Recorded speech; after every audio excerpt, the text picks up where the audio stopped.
My mother-in-law grabbed my passport and set it on fire. I watched as it burned quickly, turning into ashes. "Now you can't go on vacation to St. Bart's," she said. "What?" I stammered. "You're a stranger here, so you're staying put," she replied. I looked at my husband and mother-in-law, both grinning at me. I was horrified by their cruelty. I suspected they were up to something, but I never thought they'd go this far. I thought, feeling a mix of anger and disbelief. Their triumphant, sickening giggles filled the room. I took a deep breath and told them the truth. "My name is Tyra, and I'm 29 years old. I studied linguistics at the university. Since graduating, I've been diving deeper into the world's languages and cultures, sharing what I learn with others. The organization I work for often sends me abroad for different activities. When I go, I'm usually away for a few months at a time. When I first started this job, I honestly thought marriage was out of the question for me. But when I returned to my home country at the age of 26, I met Corey, who later became my husband. I would only see him for a few months at a time as my job required me to travel back and forth from one place to another. Once I'm assigned, I wouldn't see him again for a few months. In the meantime, we continued to exchange phone calls and emails. 2 years passed in this way, and when I was 28 years old, we got married. A year after we got married, I still spent half of the year abroad, so my husband and I were still separated. I am grateful to him for choosing to marry me. I am on my way home from the airport right now. Today is the first time I can see my husband in 5 months. I should be tired, but my steps back home are light. My walking speed gets faster. When I arrived, my husband wasn't home yet, so I started cleaning up the mess. I always tell him to keep the room clean, but it's quite messy here. Normally, this would be the cause of a fight, but today I can forgive him. After all, I'm going to see him for the first time in 5 months. I am in the middle of cooking when I hear the front door open and my husband comes out into the living room. I rush over to him. "Corey, welcome home. Good to see you, Honorable." "Oh, hey, Tara. You're home. This is supposed to be today?" "What? Is that all you can say? We haven't seen each other for 5 months." "All right, but we've been living like this for a long time, so I'm used to it." "What? Can you at least say you missed me or something?" "Right. What?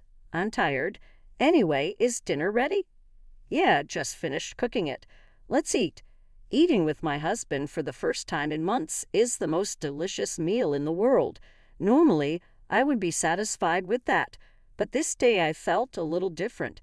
"Hey, Corey, why do you keep looking at your phone?" "What? What's wrong with that?"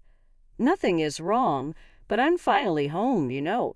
You've been looking at your phone, and you haven't talked to me at all. We've been communicating by phone and emails all this time, haven't we?" "That may be true, but it's been a long time since we've seen each other like this. So why?" I'm so angry at my husband's attitude that my tone of voice is getting stronger. It seems like that comment triggered my husband's anger. He stood up, put his phone on the table, and glared at me. "You know what? You were just on a plane, but I'm tired from work. Got it? Whoa, wait a minute. I jumped on the plane right after work, too. Don't talk to me like that. I didn't ask you to do that. You just rushed home on your own." "What? You don't have to say it like that. I missed you, you know." "Just saying I didn't ask you to come home. If you're going to be like that, don't come back at all. You're annoying, Tyra."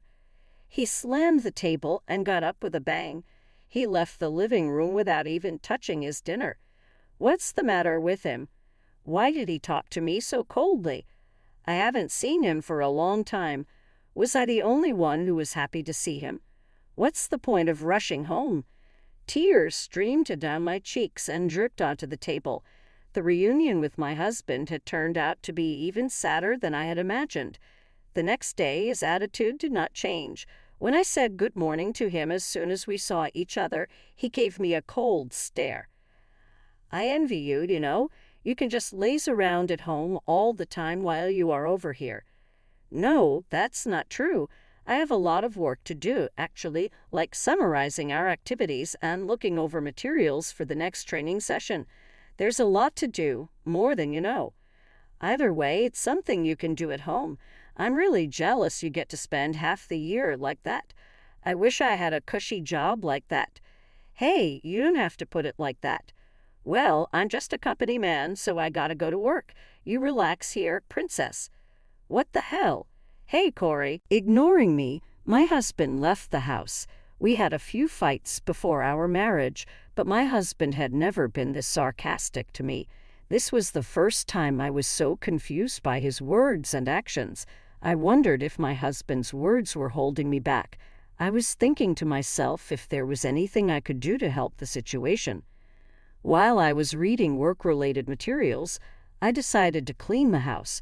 As I was vacuuming the room and changing the beddings, my phone rang with an incoming call. I checked the screen, and there was my mother-in-law's name. With a bad feeling, I answered the call. Hello, Tyra here. Long time no see, Tyra. I heard you're back. I heard you came home yesterday. Yes, and I heard you said something bad to Corey. He was quite angry.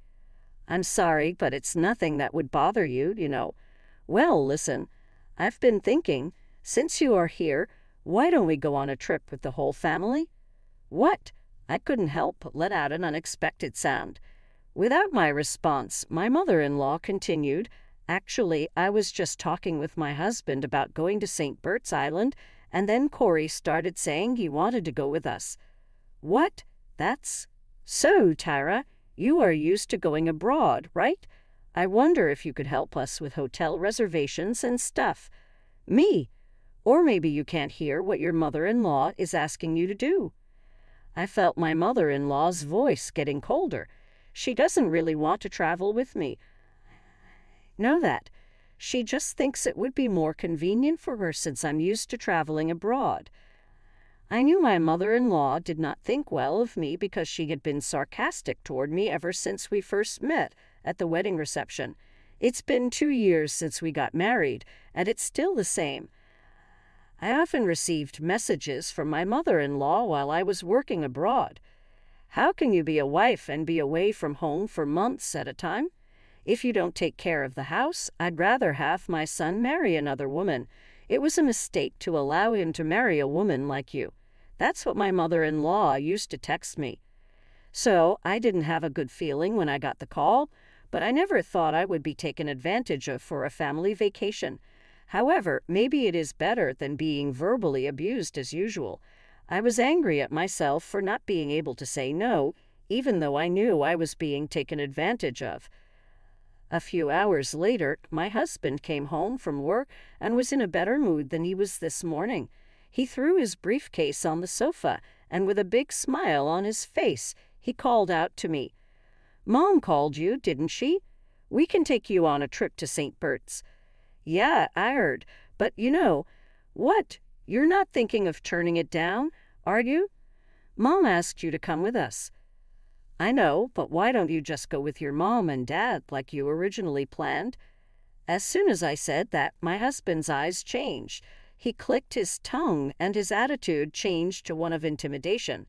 "You need to learn to read between the lines. The only time you'll be of any use to us is when we go abroad. You don't have to talk like that. It's true, isn't it? Anyway, you booked all the flights and accommodations, and as you probably know, everything should be under my name." "What? Corey, you are going to pay for the whole trip? What are you talking about?" "You and I will split it 50-50. It's a small price to pay to show some respect to our parents." "What is that? If you've got time to laze around at home, make a reservation now." "This is wrong. I don't want to." "What are you mumbling about?" My husband took a beer out of the fridge and drank it down in one gulp. "I have so many things on my mind, but I don't know what kind of repercussions I will receive if I rebel." I felt ashamed, but I had no choice but to do as my husband and mother-in-law told me to do. I made all the arrangements for the flights and accommodations for the trip to St. Bart's. just as my husband had told me to do. On the day of the trip, I was going to pick them up at my parents-in-law's house and go straight to the airport. Just a few days before our trip to St. Bart's, I couldn't sleep, and when I woke up in the middle of the night, my husband, who was supposed to be next to me, was not there. I went to the living room and heard his voice. Apparently, he was on the phone with someone. "Oh, it's okay. It's all okay, Mom. I'll be there first thing in the morning as planned. Mom, please do the passport thing anyway. Seriously, I am looking forward to it. I'll make sure to introduce her to you when I get back." I felt a little stuck on some of the things he said. Passport, introducing her. He said Mom, so I'm pretty sure it was my mother-in-law on the other end of the phone. There's definitely something going on between my husband and my mother-in-law. In the first place, it didn't feel right for him to ask me to go on a trip with him. What would they do to me if I went to my parents-in-law's house? I don't know all the details, but at this point, there's no other way to be sure. I decided to take the utmost precaution until the day of the trip. Then came the day of our trip to St. Bart's. I got into the car with the carry-on case and my handbag that my husband had asked me to prepare. I packed my husband's personal belongings in the handbag, and he and I headed for my in-laws' house. Our trip to St. Bart's was about to begin. Whatever is in store for me, I have to take it. I walked into my in-laws' house with my husband, determined to make the most of the trip. We were greeted by no one other than my mother-in-law. "Oh, hi, Tyra. You're here. It's been a while. Good to see you. We're almost ready. I'm going to grab a few things for the trip, so you will have to wait a little longer." "Okay, take your time." "Oh, and Tyra, could you bring the carry-on case from the other room? It's heavy, so please do it with Corey." Okay, got it." I didn't miss the moment when my husband and mother-in-law exchanged a look. I had my passport in my pocket, just in case. My husband urged me to grab her carry-on case, so I did and walked back into the living room. There she was, my mother-in-law, with a smirk and a wry smile. It looked like she had my passport in her hand. She held it up, flaunting it. "Now you can't go on a trip to St. Bart's." "What do you mean?" "I'm going to burn this passport right now." "What did you just say?" "I was only using you for the trip arrangements in the first place. What the hell are you doing? You are a stranger, so you'll be staying here. Too bad." My mother-in-law went to the kitchen and lit the passport on fire with a lighter.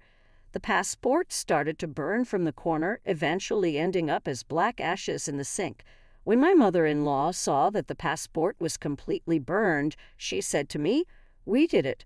My husband jumped up and down with joy. "Yeah, Mom, we made it." "No, it's just the three of us on this trip. We'll be able to meet Corey's new girlfriend when we get back, right?" "Yeah, I've already arranged that. We don't need this useless woman anymore."